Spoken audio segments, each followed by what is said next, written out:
So I'm a junior at the University of Michigan. Hell yeah. And last semester, I took this class where I had a group project. You know how group projects are, there are usually 4 people and only one of them actually does the work. Well, this time, you're not going to believe this, but we actually had 3 people doing the work. I know, incredible. It was me and 2 other girls. The only problem was that these 2 girls were way too hot. So I had to see how long I could go without confessing my feelings. I believe the world record for men in this event is 2 months, while the world record for women is forever. Many women share this record. Sadly, we will never know who these women are. I was just trying to break my personal best. 2 weeks. I set this record back in 7th grade. Back then, I had braces, a speech impediment, and breasts.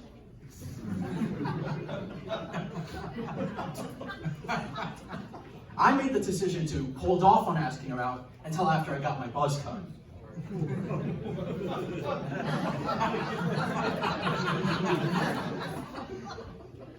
As you can probably tell, I've had many romantic interests, lots of crushes, lots of women who were in love with me, they just didn't know it at the time. So, as you see, my problem is that I've always been picky and desperate. It's very odd to be both picky and desperate. A lot of people have this problem. It's a huge conundrum. But I thought that if I could be recognized as semi-publicly funny, that would take me over the top. Like one day I imagine that all these women will be all over me, and then I'll choose one of them to date for a few years, eventually making the girl that I actually want obsessed with me. I knew I wasn't the only one here. Thank you for that, thank you, really, thank you. I thought that this was a great plan because every girl wants to be with a guy who's clinically insane. And I'm insane, that's right, I'm insane and I'm okay with that. I'm okay with that. And I actually, in fact, I recently saw this study, and this is true, you can look this up.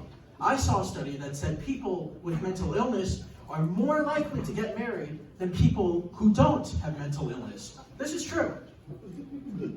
This means, to the average person, if you really wanted to have a meaningful relationship with someone, you would rather be in the asylum than on a first date. I used to feel bad even just mentioning the crazy people, but then I realized that the more insane you are, the harder you're going to laugh.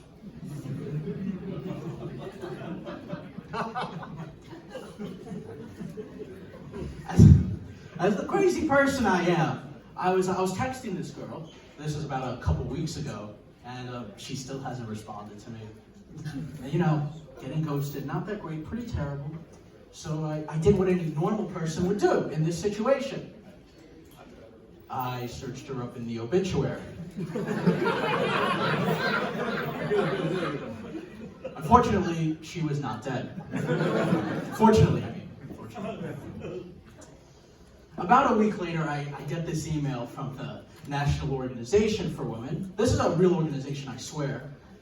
It said, after very little consideration, we have decided to move forward with other candidates for the boyfriend position. I know you've invested a lot of time into this process, and for that, I would love to remain friends. Just so that you know, if you do accept the friend position, there is 0 chance for a promotion. You guys have been very nice. Thank you very much.